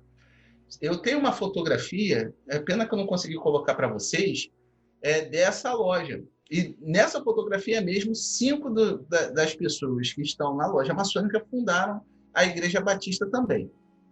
E aí você tem, fundada por esse mesmo pessoal, a Igreja da Estação, lá de Santa Bárbara do Oeste, que era dirigida pelo pastor Elias Walton Quinn, e Em 1880, você tem o primeiro pastor batista brasileiro, que era um ex-padre, só que se apaixonou por uma fiel, casou com ela, não queria largar a batina, né? Se achou no sacerdócio, mas era casado. Falou, vou ser pastor, porque pastor pode casar. O primeiro pastor batista brasileiro foi sagrado dentro de um templo maçônico por um dos irmãos de maçonaria, que também era reverendo, chamado James, acho que era James Potter. Era alguma coisa Potter, eu não sei se era. Então, a sua paz, se tiver algum depois no YouTube aí assistindo a gente, algum batista, fala assim, vocês são tudo demônio. Então, o primeiro pastor brasileiro de vocês era maçom. E ainda tem mais, tá? Não, a gente não vai parar por aí, não. A gente agora vai falar um pouquinho de Salomão Luiz Ginsburg, que foi o primeiro editor do Cantor Cristão. Não tem um Cantor Cristão que você abre lá na igreja? Aquele livro marronzinho, que em algumas igrejas é chamado de Harpa Cristã. Então, ele foi editado, né? Foi traduzido e editado pelo Salomão Luiz Ginsburg. E ele funda lá em São Fidélis a loja Auxílio à Virtude. E também ele constrói, a gente falou do pessoal de Santa Bárbara do Oeste, que funda a primeira igreja batista no Brasil, ele constrói o primeiro templo batista no Brasil 25 dias depois. Na sua biografia, chamada O Museu Errante no Brasil, ele explica lá que ele construiu essa igreja com o dinheiro dos seus irmãos de maçonaria. Então também, gente, olha só, a primeira igreja batista do Brasil construída do chão foi com dinheiro de maçonaria. Então, assim, existia uma relação muito próxima. Por quê? Porque a maçonaria pregava a liberdade religiosa. Não era uma questão, tipo assim, os maçons são evangélicos, isso e aquilo outro. Gente, nós pregamos a liberdade in natura. Salomão Luiz Ginsburg também construiu o primeiro templo batista. Em 1805, esse irmão ainda foi o primeiro pastor da primeira igreja batista aqui de São João de Meriti, a cidade onde eu vivo. Isso foi muito bacana encontrar esse registro. Por quê? Quando eu escrevi esse ensaio, eu escrevi para um irmão batista, né, que estava sofrendo perseguição na sua igreja por ser maçom, lá da minha loja. Esse irmão não podia ir com o carro dele que tinha um adesivo do triponto, porque ele ia perder um projeto que ele tocava lá, que ele dava aula de graça de jiu-jitsu para garotada. E se o pastor, o pessoal descobrisse, tirar ele desse projeto, ou seja, os caras iam atrapalhar a comunidade por intolerância, por o cara ser maçom. E ele estava muito dividido entre a fé dele e a fraternidade que ele gostava. Então, ele tinha me contado e eu juntei todos esses elementos e no final das contas ele falou, poxa, Clóvis, você me deu um presentão. E foi um dos trabalhos mais gratos que eu tive dentro da maçonaria, porque eu acho que o lance é esse, é você levar a verdade, você levar a fábula, você mostrar para o seu irmão que ele não está errado, sabe? Porque a maçonaria não prega nada de ruim. Ela pega uma porção de ensinamento moral e coloca dentro de sistemas, né, de símbolos e alegorias, e você bate tanto naquilo dali que você acaba aprendendo. Né? E é muito gostoso perceber quando você está aprendendo isso. E ajudar os irmãos é mais bacana ainda, né? Agora nós vamos encaminhar para a parte final da palestra. Nós vamos falar da real influência da maçonaria na proclamação da República. E é a parte que eu mais gosto, porque nós vamos falar diretamente sobre a abolição da escravidão. Né? Então, primeiro a gente tem que saber o que é república. É domínio do Estado, é a coisa pública, é o governo, a administração pública, governo do interesse de todos. Então, uma república ela pode ser uma democracia, como pode ser também uma ditadura. Tanto é que nós tivemos a República da Espada. Só que, teoricamente, ela sempre vai ser do povo, né? O povo sempre vai ser representado por aquilo dali. Mas nem sempre é assim. E nós tivemos 3 fatores que levaram à proclamação da República, que é a questão religiosa, a abolição da escravidão e a questão militar. E o que a maçonaria tem a ver com isso? Bem, vocês devem saber muito bem que a Igreja Católica tem bulas papais, né, proibindo o ingresso de católicos na maçonaria. Bula chamada eminente de 28 de abril de 1738, que foi imposta por Clemente XII. E no Brasil você tem o discurso do padre Almeida Martins em 2 de março de 1872. Lembra quando eu falei assim, nada na história acontece sozinho? O discurso do padre Almeida Martins foi em comemoração à lei do ventre livre, que foi colocado pelo Visconde de Rio Branco. O gabinete do Visconde de Rio Branco coloca a lei do ventre livre para passar, ela passa a uma grande comemoração na maçonaria brasileira. Assim, Clóvis, tinham maçons que eram escravocratas, podia até ter, mas a posição oficial da maçonaria era, nós somos a favor da liberdade. Isso daí é claro. E, com esse discurso do padre Almeida Martins, ele foi intimado por Dom Pedro de Lacerda, que era bispo do Rio de Janeiro, que exigia que Almeida Martins deixasse a maçonaria. Só que o padre Almeida Martins, muito conhecedor das leis, falou o seguinte: para uma bula papal ter funcionamento no Brasil, ela tem que ter o beneplácito do governo. Não tem beneplácito do governo, eu continuo na maçonaria e continuo na igreja. Bem, o Dom Pedro de Lacerda ficou furioso, porque não podia fazer nada com ele, cutucou o imperador. O imperador nada fez para acalmar o sujeito, ele não deu o beneplácito para que a bula funcionasse no Brasil, então ele causa um cisma, né, entre o governo e a Igreja Católica. A gente tem que lembrar que não só isso estava acontecendo, tá, gente? Lembra que eu falei ali atrás sobre os benefícios que o protestante conseguiu? Então, olha só, tirou o registro de casamento da Igreja Católica. Além do registro de casamento, não deu o beneplácito para as bulas que expulsam os maçons. O registro de nascimento também começou a sair da mão dos caras. Nisso daí, sim, aí você fala assim, a questão religiosa, esse mal-estar foi culpa dos maçons? Foi, dessa vez aí eu não tenho como negar, foi culpa dos maçons. E é bem legal. Aqui, a gente tem aqui, ó, isso daqui é um boletim do Grande Oriente do Brasil de fevereiro de 1873. É preceito formal do nosso direito público que nenhuma bula, breve ou restrito, pontífice, tem execução no Império sem o beneplácito imperial. Então, aqui, foi uma recusa bonita e documentada. Isso causa o cisma entre a Igreja Católica e o Estado brasileiro. Houve um racha entre Igreja e Estado brasileiro. Quem foi a culpada disso? Nessa parte aí, eu me orgulho de falar, a maçonaria. Falando da abolição da escravidão, a gente tem que ter em mente que o mundo estava mudando, né? Então, por exemplo, a partir de 1772, você vai ter um julgamento, né? Quem é do direito, se tiver alguém aqui do direito, sabe que fora do Brasil acontece muito de jurisprudência, né? Um juiz decide uma coisa, todos os juízes daquele país decidem a mesma coisa que aquele cara ali decidiu, né? Você vê isso muito nesses seriados aí, Law and Order, né? Suits, e tem várias outras paradas aí. E lá foi julgado, né, um escravo fugitivo, Somerset. Ele abre precedente, ele fugiu do seu senhor de escravo e foi na justiça, falou assim, eu quero a minha liberdade. E a justiça foi lá e martelou, ó, toma a sua liberdade. Os escravos passaram a fugir, porque a justiça, ela estava entendendo que ninguém era dono de ninguém, né? Mas isso não estava acontecendo porque a Inglaterra era boazinha, né? Você vai ter, em 1807, o parlamento inglês aprova o Abolition Act, que proibiu o tráfico de escravos na Inglaterra. E por aí vai, ela toma uma série de atitudes para poder proibir gradualmente a escravidão. Tanto é que no Tratado de Amizade entre Portugal e Inglaterra, ela estabelece que a abolição gradual da escravidão e delimita as possessões portuguesas na África como as únicas que poderiam continuar o tráfico. Durante um tempo ela manteve. Depois de um tempo eles vão fazer o Bill Aberdeen, que a gente vai falar daqui a pouco. Mas se vocês falarem assim, pô, caraca, a Grã-Bretanha, a Inglaterra era bem legal com os escravos, né? Ela queria que todo mundo ficasse livre e tal. Gente, nada acontece sozinho. De 1760 a 1840, mais ou menos, estava acontecendo algo chamado Revolução Industrial. Precisava-se de braço, precisava-se também de salário e precisava-se que essas pessoas que estavam trabalhando pegassem o dinheiro delas e colocassem de novo comprando coisas. E o início ali era o mercantilismo, o início do capitalismo que estava começando. Então, assim, a Inglaterra ela não estava numa evolução moral gigante. A Inglaterra ela estava ali jogando o jogo econômico, querendo a libertação da escravidão para que a sua manufatura também pudesse sair. Então, assim, você vai ter uma série de manobras da Inglaterra para poder impedir isso daí. José Bonifácio, na Assembleia Constituinte, apresenta uma representação sobre a abolição da escravatura e a emancipação gradual dos escravos. Só que, segundo Bonifácio, ele queria que ela fosse indenizada. Nessa época, no Brasil, você tinha outros elementos, como Gonçalves Ledo, que queria uma abolição imediata e sem remuneração para os senhores de escravo. Então, assim, Bonifácio também não era o máximo da moralidade, como se acha que era, né?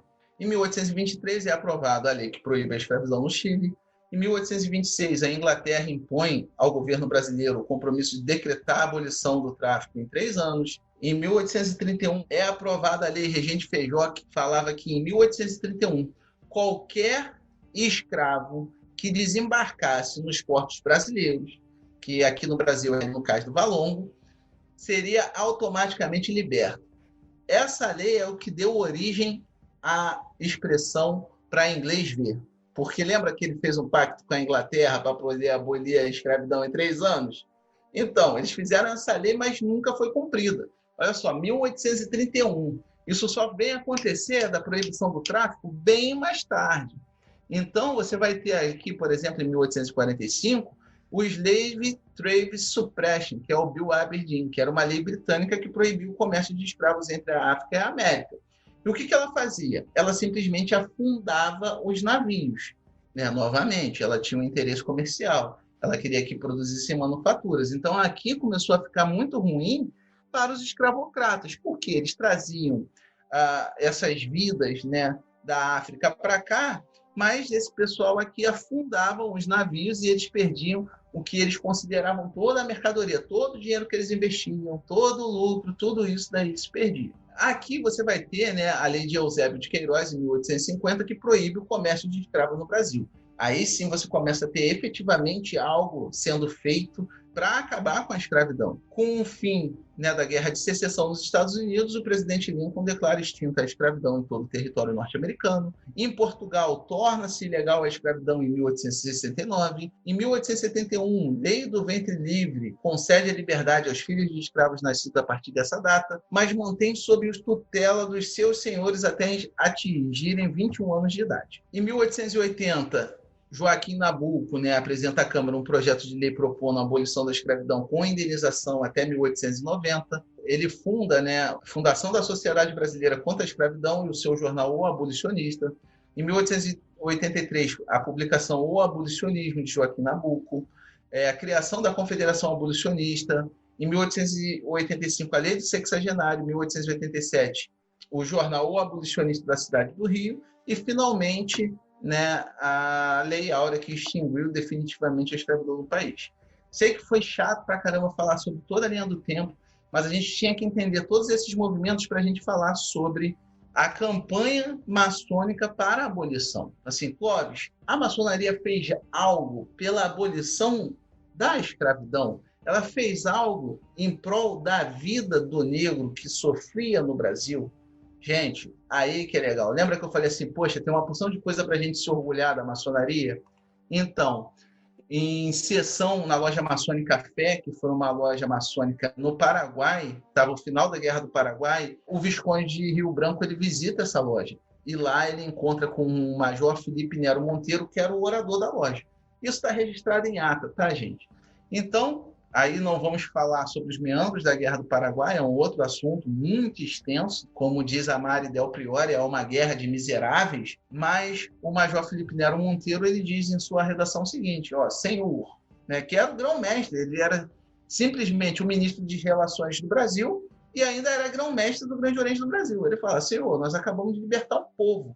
Como é que os nossos irmãos de arma, que lutaram lado a lado com a gente aqui no Paraguai, vão continuar sendo escravos? A gente não sabe se foi esse discurso que fez o gabinete do Rio Branco propor a lei do ventre livre. Mas, alguns mesezinhos depois, a lei do ventre livre é colocada pelo Visconde de Rio Branco, depois dessa sessão. Então, você tinha pessoas dentro da maçonaria que brigavam. Aqui é uma sessão comemorativa em 2 de março de 1872. Lembra aquela que o padre Almeida Martins foi condenado pela Igreja Católica? Então, essa sessão que o padre Almeida Martins estava participando, era o grande orador interino do Grande Oriente do Brasil, era simplesmente a lei de comemoração do ventre livre. Nesse interim, eles ainda deram 12 cartas de alforria para 12 meninas, né? A maçonaria nessa época era muito preocupada em dar cartas de alforria. Inclusive, algumas lojas maçônicas, ao invés de cobrar o que a gente chama de joia, né, que é um valor para você entrar na loja maçônica, eles cobravam uma carta de alforria. Então, o sujeito ia lá, dava uma carta de alforria, ó, toma aqui, eu libertei tal escravo. E o cara era aceito na loja maçônica, porque ele estava contribuindo para a abolição da escravidão. Nessa época, dava-se preferência para que fossem meninos, porque as meninas eram muito abusadas pelos senhores de escravos. Não que o menino não sofresse, mas elas estavam em maior vulnerabilidade. Nós vamos ter uma sessão na loja Lealdade e Bril, em 15 de outubro de 1874. Essa loja é relatada na ata que uma menina ela vai bater a porta do templo, porque ela estava fugindo, ela estava doente, ela estava fugindo do seu feitor, e ela bate a porta do templo. Um cobridor chamado Umbelino recebe essa menina, abre a porta, recebe essa menina dentro da loja maçônica. O venerável suspende a sessão. E eles só saem da loja maçônica quando eles pagam pela alforria da menina, porque eles não iam deixar o feitor levar a menina de volta para o tronco. Então, assim, esse tipo de história que é o que a gente tem que se orgulhar. A gente não tem que ficar falando lá de imperador. Pô, o imperador que mandou fechar a maçonaria, o outro que vendia os irmãos maçons. Tudo isso daqui que eu falei foi documentado, né? Agora a gente vai falar aqui de outra coisa também, já no Pará. Em 8 de agosto de 1873, a loja maçônica Harmonia, ela comunica a prisão de um irmão chamado Benedito José Artiga por permitir a fuga de um escravo que estava sob a sua tutela. O que aconteceu? Nessa época, lá no Pará, era custódia, né? Determinavam a prisão de um escravo. Geralmente o escravo fugia do seu feitor e começou a pedir em juízo a sua liberdade também. Só que eles ficavam sob a custódia de alguém. Quando esse senhor de escravo ganhava na justiça, o que esse irmão aí fazia, esse Benedito José Artiga? Estava com a custódia dos escravos, assim, o cara ganhou, mete o pé. Então, ajudava na fuga, escondia escravo, sabe? Eram coisas bacanas. Em 8 de dezembro, você tem a loja Aurora, que está solicitando comunicação ao irmão Samuel Wallace McDowell, que era um advogado emancipacionista, para atuar na defesa de irmãos maçons presos por dar refúgio a escravos fugitivos. Então, assim, você tem a fundação do Clube do Capim também, lá no Pernambuco. Eles tinham, inclusive, uma iniciação que eles tiravam os escravos fugidos pelos rios para poder levar para o Ceará, que já tinha sido emancipada da escravidão, né? Aqui, ó, por tradição oral, né, o pessoal da loja Harmonia, aqui embaixo, vocês podem ver na imagem que tem um alçapão. Por tradição oral, sustentam a história de que esse alçapão dava acesso a um túnel que servia para esconder os escravos fugitivos. Então, você tem uma série de ações da maçonaria para poder aliviar a dor de ser escravo no Brasil e promover a emancipação, mesmo que de vez em quando comprando a alforria, mesmo que de vez em quando gradual, mas sempre trabalhando para isso. Ó, esse daqui é o boletim daquela fatídica sessão que eu falei para vocês. Ó. A este ato seguiu-se a cerimônia de entrega de 12 cartas de liberdade às respectivas menores libertas, apresentado ao sapientíssimo por outra, composta igualmente por 11 veneráveis, subindo à tribuna com o seu órgão, o respeitável irmão Dr. Manuel da Costa, e etc, e etc. Então, assim, tudo documentado. E como a maçonaria ela intervia muito nesse quesito, né? Tanto é que a Lei Áurea ela foi assinada pela princesa Isabel, mas ela foi colocada por um gabinete. Foi colocada pelo gabinete de João Alfredo. João Alfredo foi grão-mestre interino do Grande Oriente do Brasil. Então, olha só que é bacana. Você tem uma porção de história bacana de maçons brigando para que fosse abolida a escravidão. A questão da abolição da escravidão representou um baque muito grande para que ocorresse a proclamação da República. Porque entre 1880 e 1889, o café representava 56% do que era produzido no Brasil. Isso daqui é o que a gente chama hoje de PIB, tá? Ou seja, 56% do que era produzido no Brasil era oriundo de mão de obra escrava. Com o fim da escravidão, nós tínhamos uma elite desamparada pela coroa e, logicamente, descontente, impulsionando assim o Partido Republicano. É interessante mencionar que na história a gente tem uma nomenclatura para esse pessoal que era do Partido Republicano, esses escravocratas, principalmente do Vale do Paraíba. Os de São Paulo, eles começaram a se industrializar. Os do Rio de Janeiro, eles ficaram muito ligados a essa questão da escravidão. Então, a gente chama eles, geralmente, de republicanos do 13 de maio, que são os republicanos porque perderam seus escravos, não eram republicanos de verdade. E teve, finalmente, a questão militar. A questão militar devido à Guerra do Paraguai, a gente tem uma criação de uma identidade nacional. A gente passa a ter um exército com tradição, a gente ganhou uma guerra. O Duque de Caxias ainda conseguiu a unificação do Brasil. Se vocês perceberem, o exército brasileiro manteve o tamanho do Brasil do jeito que está hoje através da força, né? Então, assim, era um exército com tradição, coeso e tinha uma certa influência no cenário político. Você teve, por parte do imperador, né, uma censura a esse exército. E você teve também a criação de um partido republicano e publicação de manifestos republicanos em 1870. Esse pessoal também eles vão ter alguém mais na frente chamado Benjamin Constant, que vai trazer os ideais positivistas para dentro da escola do exército. Então você vai ter uma série de oficialato, né, que é positivista, republicano, contra um governo absoluto, né? Então você vai ter aí todo esse pessoal que vai trabalhar, né, ali pensando todo mundo junto numa república. E eles tinham armas. É o grande diferencial. E você tem também os boatos em relação ao exército. Hoje em dia a gente fica meio pé da vida com fake news, né?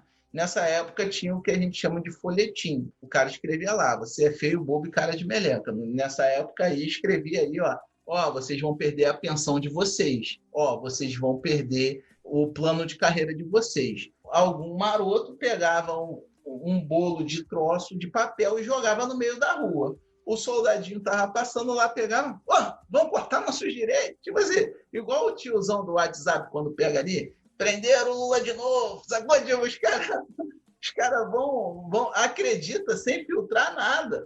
E acontecia na época também. Então, assim, isso impulsionou para que houvesse a questão militar. Eles, de fato, proclamam a República. E a maçonaria, para a República ser proclamada, indiretamente, a gente viu que ela causou o cisma com a Igreja Católica. Indiretamente, a gente sabe que ela brigou pela abolição da escravidão. E esses dois fatores foram providenciais para a proclamação da República. Mas a maçonaria, em algum momento, né, enquanto organização, tipo o Grande Oriente do Brasil, falou assim, olha, nós apoiamos uma república. A resposta é o seguinte, duas lojas lá de Campinas, chamadas Independência e Regeneração 3, elas vão fazer uma carta pedindo uma conspiração contra o Terceiro Reinado. Então, gente, maçom maluco você tem em todo canto. A maçonaria em si não falou nada. Mas o que esse pessoal aqui alegou, né? Eles mandaram carta para todas as outras lojas que eles conheciam, né? E o que eles estavam alegando lá? O amor à pátria, que a nossa princesa tinha espírito fraco e era influenciada pela Igreja Católica e ainda tinha um marido avarento, que perseguiria a maçonaria. Ela está falando do Conde Deu, né? E a gente não precisa nem pensar muito, porque ele era meio avarento mesmo, ele era meio sinistro. E outros vários motivos. Essa carta é gigante. Quem transcreveu ela inteira foi o Frederico Guilherme Costa, lá no seu livro Questões Controvertidas da Maçonaria. E o próprio Frederico, ele nos esclarece que não houve, nessa ocasião, uma mobilização oficial da maçonaria através do Grande Oriente do Brasil, como ocorreu em 1822, por ocasião da independência. O movimento, todavia, contou com a decisiva e eficiente participação de maçons civis e militares. Mas o Grande Oriente do Brasil ele se pronunciou acerca desse caso aí. Em uma circular de 15 de outubro de 1888, ele faz uma circular contra essas duas lojas que estavam atentando contra o Terceiro Reinado. Então, assim, o Grande Oriente do Brasil fala, nós não temos nada contra um Terceiro Reinado. Então, ou seja, a maçonaria oficialmente não se posicionou a favor de uma proclamação da República. Em meio a todas essas epopeias, no dia 15 de novembro, enquanto o povo assistia bestializado, achando que era uma parada militar, de tanta coisa que eles viam na rua, o militar Marechal Deodoro da Fonseca, que por um acaso era maçom, marchava para a proclamação da República. E aqui nós vamos para o final, na hora do jabá. Então, quem quiser conhecer um pouquinho mais do meu trabalho, infelizmente esse livro da esquerda aqui, o Maçonaria Tupiniquim, que está na minha mão, ele está esgotado, mas A Feiticeira do Arco Real, que é uma noveleta, nós temos disponível na Amazon. Quem gostar a um preço de um café, por favor, peça lá. Por fim, né, eu agradeço aí ao Marcelo pela oportunidade. Meu muito obrigado. Clóvis, eu vou lembrar que tudo isso que você passou, os links vão estar aqui embaixo também, né? Então, para você que ficou acompanhando a gente até agora, então deixa o seu like, deixa o seu seguir no canal, toca o sininho e a gente se vê no próximo Bate-Papo Mayhem.